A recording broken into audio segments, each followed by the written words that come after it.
Playway are a Polish games developer and publisher. Their big hit right now is Car Mechanic Simulator. And they have a lot of other things.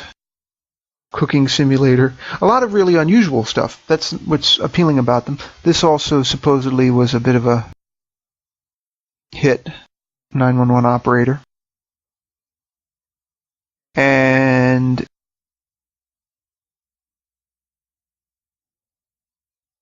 Demolish and Build. That's another one. House Flipper. That's a really strange idea for a game, but it seems to be going ahead. Diner Mania. That's maybe one of their best known ones.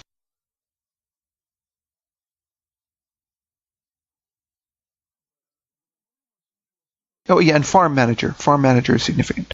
But one of the lesser known games they've published is Train Mechanic Simulator, which is sort of a companion to their Truck Mechanic Simulator and their Car Mechanic Simulator. The original developer was actually SI7 Studio, so Playway are only the publisher of this game. And it has a bunch of English mistakes in it and a few bugs, but mostly it runs, and mostly, at least as a game, maybe less so as a serious simulator, it's fun to play, I guess. Certainly for rail fans, it's something to have. And you work on steam, you work on diesel, you work on electrics. So it's got some variety. So I'm going to do a quick playthrough of it. Regrettably, it's very, very stressful on my computer. My computer is a little bit too old to run it. So this will be one of the only playthroughs I'll do of it. I mean, maybe the only one on this computer, but until I get a new one, because I don't want to destroy my computer just doing a playthrough. But I'll give you a basic idea, and so that will be next. So here we go. There's the Playway logo. So it has kind of this elaborate intro like you used to have in games in the 90s. And I'm running through these faster than they actually appear in real life. And I set up the options to reduce the graphic standards before I went to starting a new game, because my computer actually shut down through the circuit breaker when I was preparing this.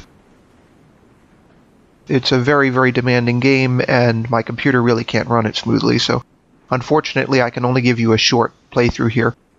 So they explained 3 different workshops, or back shops as they're sometimes called, which they also call depots in this game, are available. 9 different locomotives you work on, although we're only going to work on one. My first time walking around the back shop here, I fell into the inspection pit, which is sort of realistic, although I never have done that in real life. And here's your PC, where you look up your work assignments. Confusingly, you also have a tablet and a paper clipboard, so you have to know which one to use when. So the first job is on a General Electric ES44C4 of the Burlington Northern Santa Fe Railway, although they've removed the markings from it for this game. And there it is, rolling in. They make it look older and more beat up than it really would be, because the oldest one is from 2009. They built about 900 of them for BNSF between 2009 and 2014. So some of them are much newer than that, actually. And here in the job order, they explain how much everything costs. That determines your score. One twist of the plot is that you're not actually working for Burlington Northern Santa Fe or any railway. It appears that you're an independent contractor who has to budget for investments in the back shop. So you double-click the parts of the locomotive to enter different editing, or rather repair modes, so disassembly mode, reassembly mode, and so on. Testing mode also. There are some glaring English mistakes, especially with respect to the air system, so the air brakes, and in the case of the ES44, the traction control. They call it a hydraulic system, which is absolutely not what it is. And they even have a hydraulics workbench. So they've really completely doubled down on their mistake. And I am hoping that being tech-minded people, this is only an English mistake. But here we're not repairing the brakes. We're repairing the steel and rubber springs, so we have to remove them from the truck. I'm not aware of whether you can actually do this in real life without pulling the truck entirely. I've never done this on a real locomotive.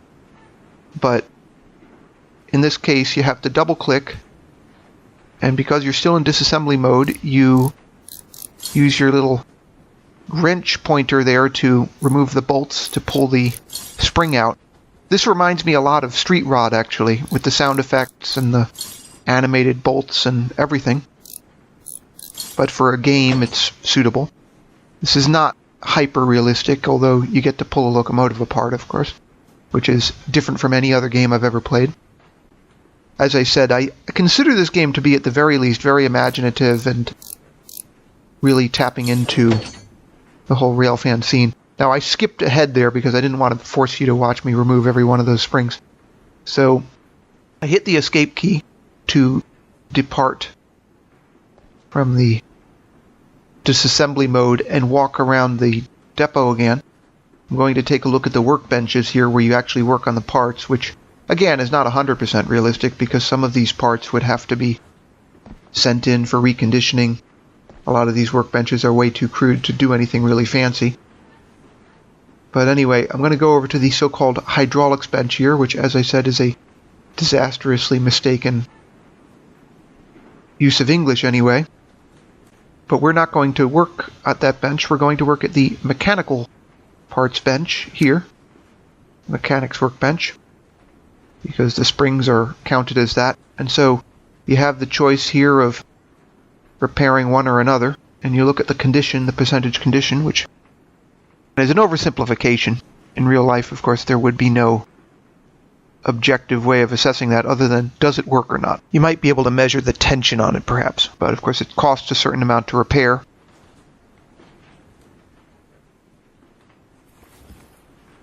And so I repair them, I go over to the locomotive again, and once I reinstall them here, using the reassembly mode,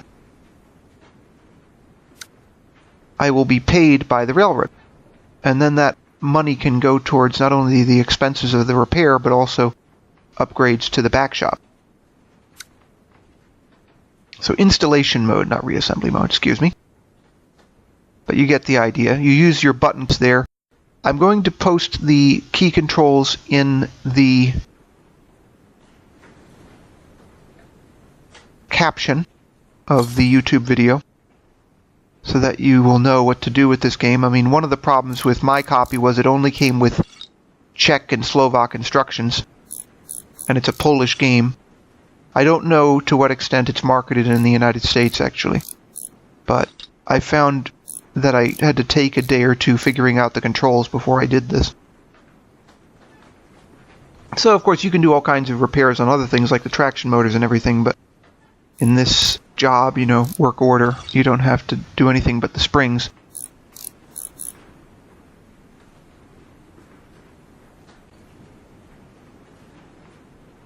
So I skipped ahead there again to the last of the springs. So it says, it looks like everything is already repaired, so now you have to go back to your office. So I'm going to walk over here and try not to fall into the inspection pit. You notice it's very choppy. Some of that is Open Broadcaster, and some of it is just the tremendous demands this game put on my computer. So I go back to the PC, and one other confusing thing, I'm going to boot up the PC here, and notice it doesn't acknowledge that I finished. I have to go to my paper notepad with the M key and click that Finish Order thing there. So then the ES44C4 rolls out. It tells me what my revenue is for the repair. Again, the animation is kind of awful because of my computer being not fast enough. But then I go back to the office, I look up my next work order on the PC, and there it is. So the next locomotive's due to come in. But this is all I'm going to do with this before my computer croaks. Thanks for watching. I compliment the developers on this game. It's really interesting.